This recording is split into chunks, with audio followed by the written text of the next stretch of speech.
1983년 6월 30일에 시작한 KBS 특별 생방송 이산가족을 찾습니다라는 프로그램을 아마 여기에 계신 많은 분들은 다들 기억하고 계실 것입니다.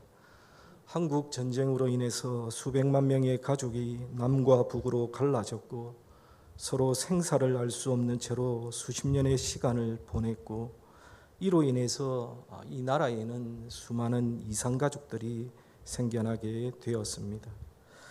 그래서 당시에 방송국의 앞마당과 운동장에 모인 수많은 사람들이 이름표를 달고 마이크 앞에 서서 카메라 앞에 서서 누구누구를 찾습니다. 누구누구야 네가 살아있다면 내게 연락을 해다오라고 부르짖듯이 호소하는 그러한 장면들을 여러분들은 모두가 다 기억을 하실 것입니다. 어떤 노인은 백발이 성성한 모습으로 전쟁 중에 헤어진 어린 자식을 애타게 찾으며 목 놓아 부르짖기도 했고, 어떤 어머니는 혹시라도 네가 보고 있을까 하며 이렇게 떨리는 손으로 자녀의 이름을 쓴 종이를 손에 들고 흔들기도 했습니다. 그러다가 서로 닮은 얼굴을 발견하면 혹시 내 아들이 아닌가, 혹시 내 동생이 아닌가 하며 달려와 이름을 묻고 순간 확인이 되면 30년, 40년 만에 얼싸안고 우는 그러한 장면은 온 국민, 온 전국을 울렸습니다. 제가 이 방송을 1983년이니까 제가 초등학교 때에 이 방송을 보았던 그러한 기억이 있는데, 잃어버린 부모, 자녀, 형제를 찾기 위해 간절한 마음으로 종이를 흔들던 그 사람들의 모습이 아직도 제 머릿속에는 생생히 남아 있습니다. 그런데 사람을 찾는 것은 사람만 하는 것이 아니라 하나님도 역시 사람을 찾으시는 그러한 분이십니다. 성경은 하나님을 종종 찾으시는 그러한 분으로 묘사되고 있습니다. 에덴 동산에서 죄를 짓고 숨어버린 아담을 향해 내가 어디 있느냐 이렇게 부르시며 하나님께서는 찾으셨고, 또 잃어버린 양 한 마리를 찾기 위해서 99마리를 두고 떠나는 목자처럼 우리를 찾으시는 분이 바로 우리의 하나님이십니다. 그런데 오늘 우리가 읽은 이 본문에는 하나님의 가장 비극적이고 가장 가슴 아픈 찾음의 이야기가 여기에 기록되어 있습니다. 하나님의 심판이 온 땅을 덮기 직전에, 멸망의 불길이 도시를 삼키기 직전에 하나님께서는 필사적으로 한 사람을 찾고 계셨습니다. 그래서 우리는 오늘 본문의 말씀을 우리가 함께 살펴보면서 사람을 찾으시는 하나님을 함께 묵상하며 생각하고 은혜를 나누고자 합니다. 특별히 오늘 본문을 통해서 당시 예루살렘의 영적이고 도덕적인 상태가 어떠했는지, 그래서 죄악으로 가득 찬 예루살렘을 하나님께서 어떻게 다루고 계시는지, 그리고 그들을 향한 하나님의 불타는 진노 속에서 우리가 발견하게 되는 하나님의 안타까운 마음은 무엇인지를 우리가 함께 살펴보고 은혜를 나누려고 합니다. 먼저 바라기는 오늘 본문의 말씀을 통해 오늘 이 시대를 향한 하나님의 마음을 깨닫고 그분의 찾으심에 응답하는 우리 모두가 다 되시기를 주님의 이름으로 간절히 축원합니다. 오늘 본문에 보시면 하나님께서는 예루살렘의 영적 상태에 대한 결과를 하나의 강력한 이미지를 통해 보여주고 계십니다. 그것은 바로 용광로와 찌꺼기에 대한 이미지입니다. 오늘 본문 말씀 18절 말씀을 한번 보겠습니다. 18절 말씀에 보시면 다음과 같이 말씀합니다. 인자야 이스라엘 족속이 내게 찌꺼기가 되었나니 곧 풀무불 가운데에 있는 노시나 주석이나 쇠나 납이며 은혜의 찌꺼기로다라고 말씀하고 있습니다. 여러분, 은을 광산에서 맨 처음 캐낼 때에는 돌 속에 은의 성분이 섞여 있기 때문에 또한 그 은 성분 가운데에는 여러 가지 이물질이 복잡하게 섞여져 있습니다. 그래서 그 광석을 잘게 부수어서 납과 함께 용광로 속에 집어넣고 바깥에서 높은 열을 가함으로써 순은은 분리가 되어 나오고 납이 찌꺼기와 결합되어 따로 분리되어 나온다고 합니다. 이러한 과정을 거치고 난 이후에 광석 안에 있는 불순물들, 즉 찌꺼기들을 분리해내고 사람들은 순수한 은을 얻을 수 있습니다. 그런데 성경을 보시면 이러한 이미지는 성경에서 하나님의 백성들을 하나님께서 연단하시고 정화하시는 그러한 과정을 설명할 때에 종종 사용이 되었던 그러한 비유입니다.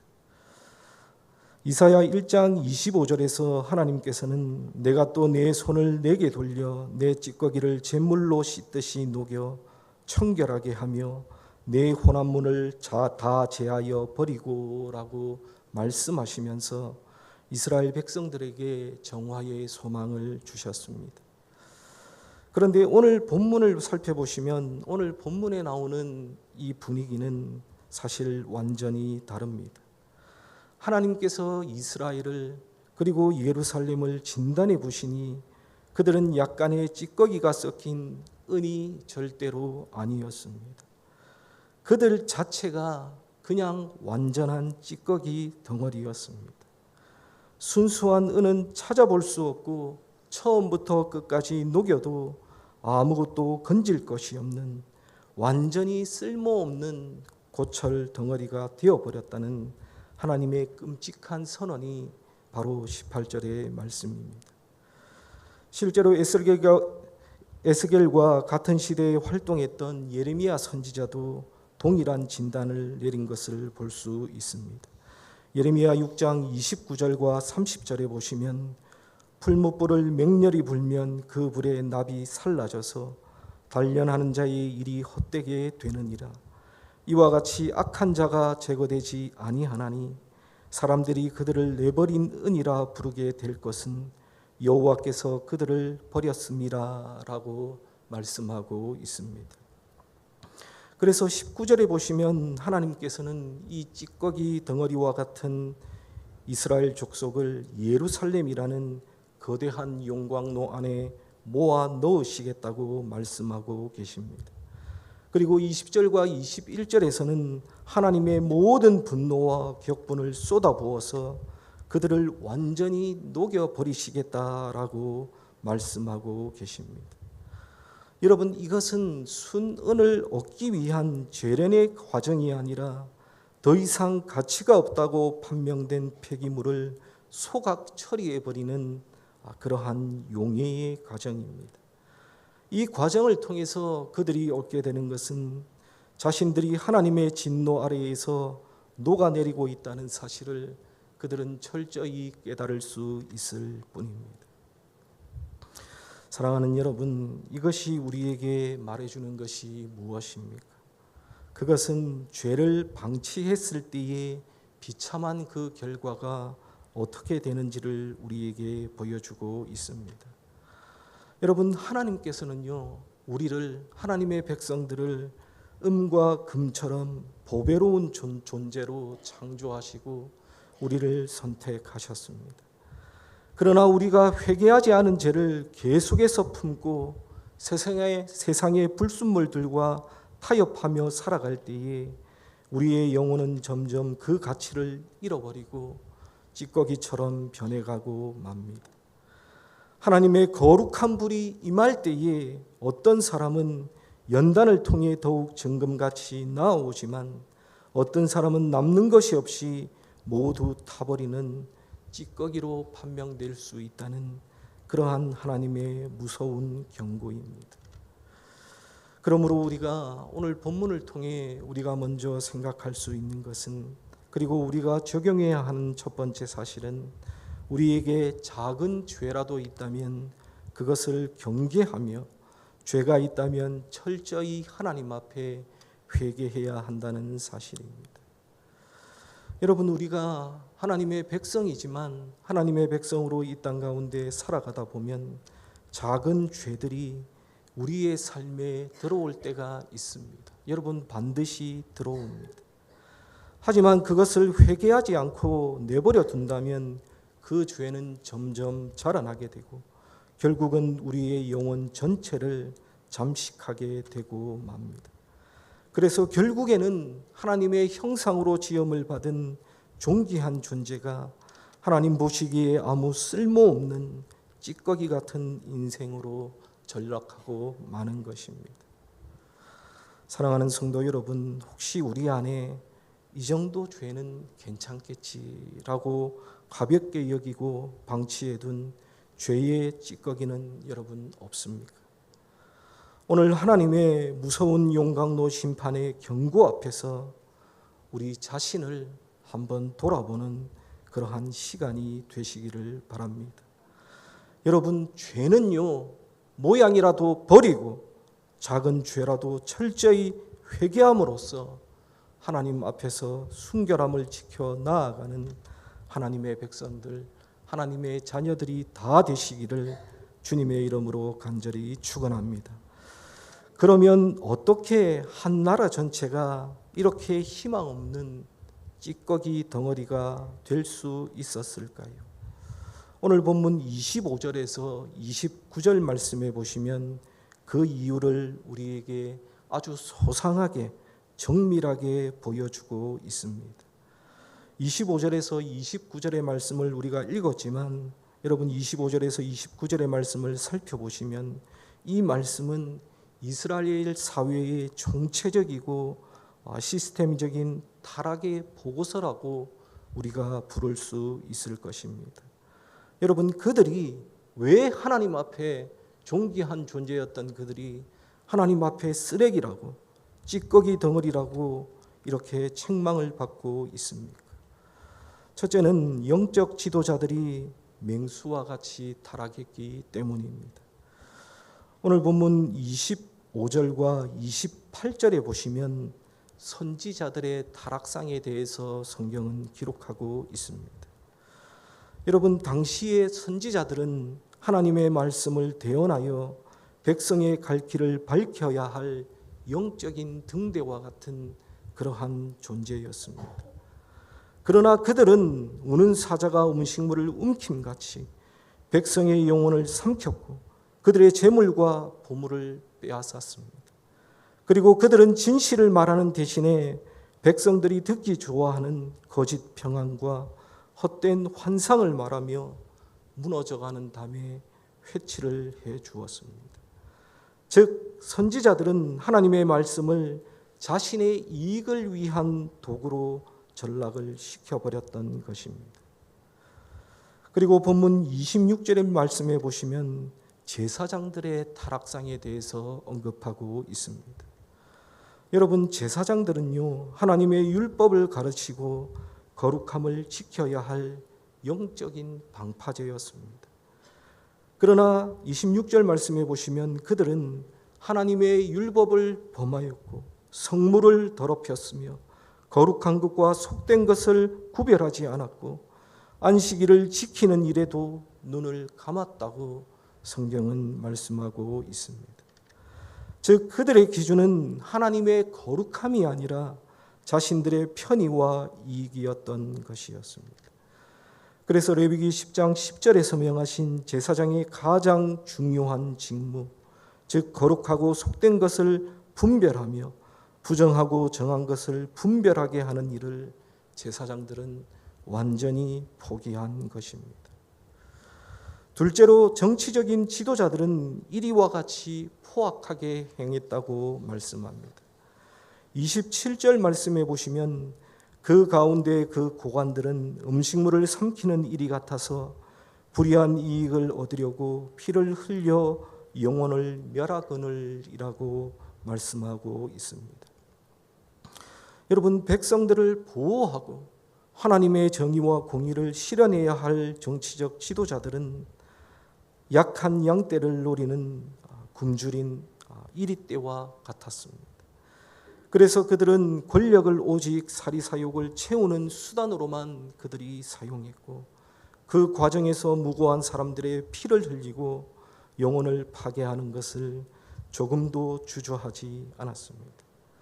다시 말해서 정의가 돈에 팔리고 힘없는 자들의 절규는 묵살되는 타락한 시대를 당시의 정치 지도자들은 만들었던 것입니다.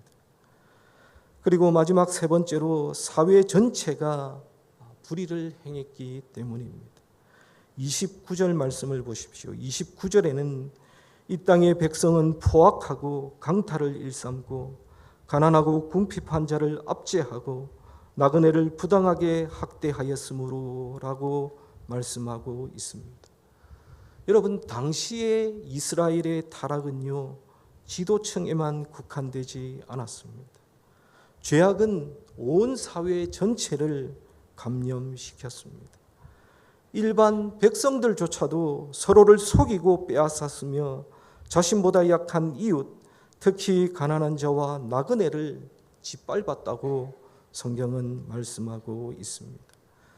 즉 공동체 의식과 상호 돌봄이라고 하는 하나님의 언약 백성의 아름다운 모습은 다 사라지고 약육강식의 정글 법칙만이 그들에게는 남았던 것이었습니다.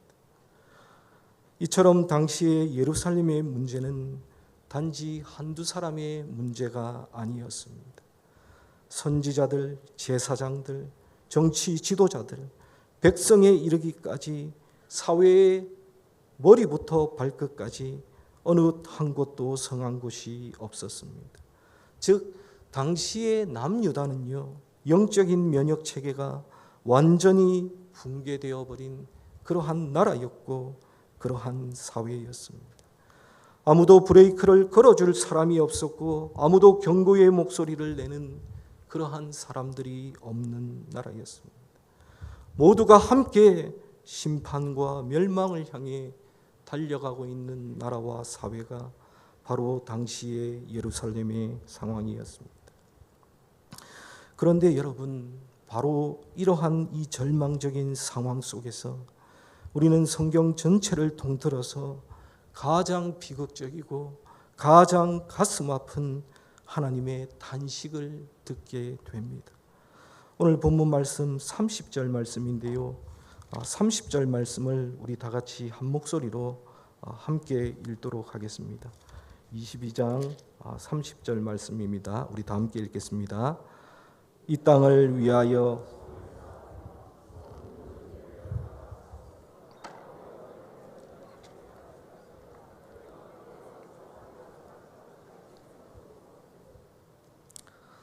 30절 말씀을 제가 다시 읽어드리겠습니다. 이 땅을 위하여 성을 쌓으며 성 무너진 데를 막아서서 나로 하여금 멸하지 못하게 할 사람을 내가 그 가운데에서 찾다가 찾지 못하였으므로 라고 말씀하고 있습니다. 여러분, 하나님께서는요, 바로 무너져가는 곧 심판이 닥칠 이 예루살렘을 향해 지금 마지막 희망을 찾고 계십니다.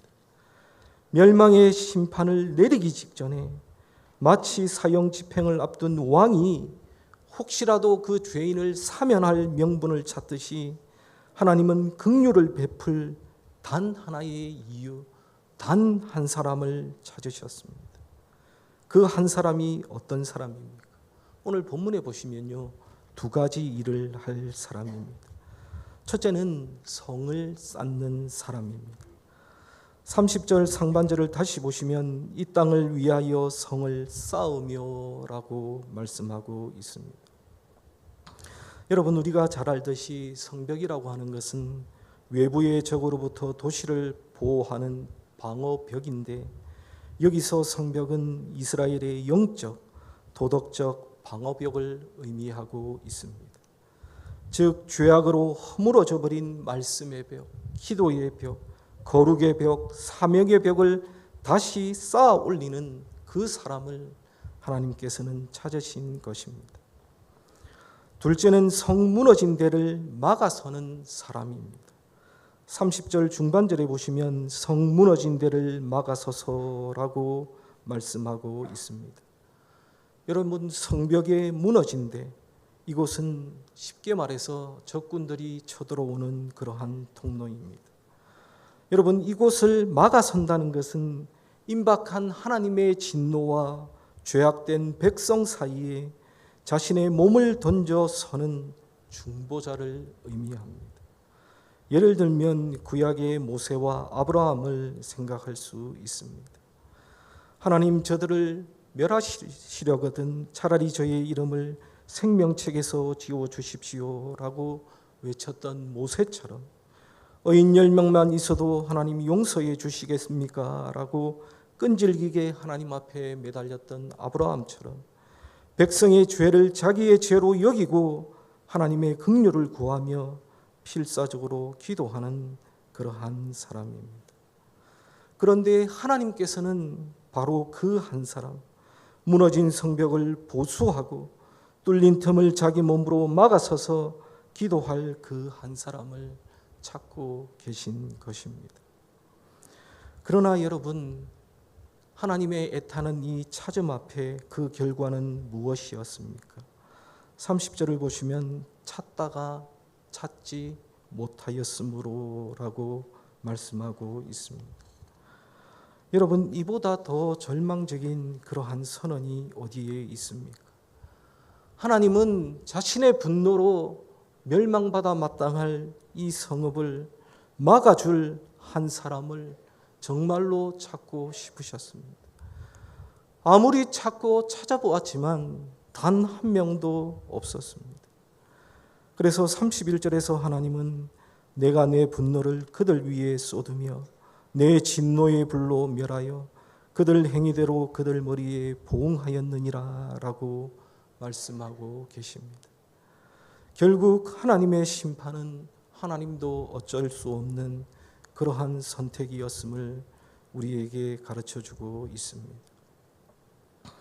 20세기 에스겔이 보았던 것 같이 영적인 지도자들이 시대의 권력 앞에 비굴하게 무릎을 꿇었던 암흑의 시대에 하나님의 찾으심에 온몸으로 응답했던 한 사람이 있었습니다. 그 사람은 루마니아의 루터교 목사였던 리차드 범브란트 목사님이셨습니다. 제2차 세계대전 이후 루마니아가 공산화되자 정부는 모든 종교 지도자들을 소집하여 새로운 공산주의 정권에 대한 충성과 지지를 공개적으로 선언하게 했습니다.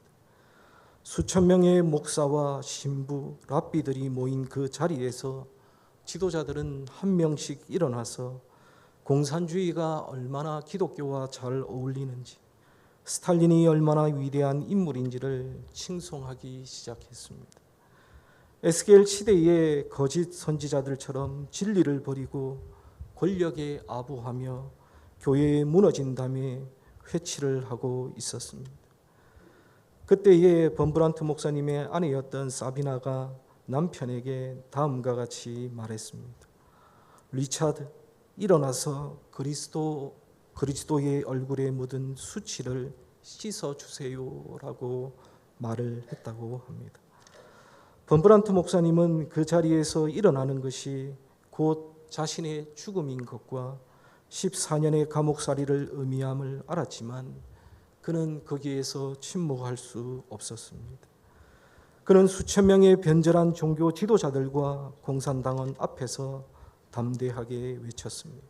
우리의 의무는 사회주의를 찬양하는 것이 아니라 오직 하나님께만 영광을 돌리는 것입니다. 그 한 사람의 외침으로 그 회의장은 아수라장이 되었고 그는 얼마 후 비밀 경찰에 체포되어서 14년간 상상할 수 없는 고문과 옥고를 치르게 되었습니다. 그의 책인 그리스도를 위한 고난, 그리고 하나님의 지하운동과 같은 그의 책을 보시면 그가 어떻게 시대의 어둠 속에서 홀로 진리의 편에 서서 무너진 성벽의 틈을 막아섰는지를 우리는 생생하게 증언하고 있는 것을 우리는 볼 수 있습니다. 제가 고등학교 2학년 때에 제가 다니던 고등학교가 기독교 학교여서 이 리차드 범브란트 목사님을 학교에서 초대를 해서 3일 동안 수업을 하지 않고 이분의 간증을 제가 들었던 그러한 기억이 있습니다. 여러분, 모두가 권력에 굴복하여 진리를 배반할 때 하나님께서는 범브란트라는 한 사람을 통해 당신의 교회가 아직도 죽지 않았음을 분명하게 보여주셨습니다. 하나님은 바로 에스겔의 시대에 바로 그런 한 사람을 찾으셨지만 찾지 못하셨던 것입니다. 여러분, 이것이 바로 멸망한 예루살렘의 비극이었고 남유다의 비극이었습니다. 그래서 우리가 에스겔 22장을 살펴보면 이 에스겔 22장은 우리를 깊은 절망 가운데 세워놓게 되는 것을 볼 수 있습니다. 인간은 스스로를 정결하게 할 수 없는 찌꺼기와 같은 존재이며 우리 가운데는 하나님의 심판을 막아설 의인이 한 사람도 없기 때문입니다. 여러분, 그렇다면 우리 인류에게는 더 이상 아무런 소망이 없는 것일까요? 여러분, 절대로 아닙니다. 성경은 하나님의 이 가슴 아픈 찾음이 어떻게 응답을 받았는지를 우리에게 보여주고 있습니다.